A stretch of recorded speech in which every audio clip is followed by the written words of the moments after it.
আমি হলাম পশ্চিমবঙ্গের হুগলি জেলার বাসিন্দা। পোস্ত হলো আমাদের একটি খুব প্রিয় খাদ্য। মুড়ি, রুটি, ভাত সব কিছুর সাথে আমরা এটা মানিয়ে নিতে পারি। আজকে নিয়ে এসেছি পেঁয়াজ পোস্ত।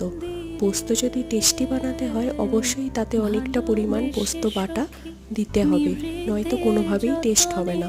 আপনারা অবশ্যই এটা একবার বানিয়ে দেখবেন। আর যদি ভিডিওটি ভালো লেগে থাকে লাইক, কমেন্ট, শেয়ার এবং এখনও পর্যন্ত যদি সাবস্ক্রাইব না করে থাকেন সাবস্ক্রাইব করে পাশে থাকবেন। আর যদি ফেসবুক থেকে দেখছেন তাহলে আমার পেজটি ফলো করে দেবেন। ধন্যবাদ। অবশ্যই একবার এটা বাড়িতে ট্রাই করবেন।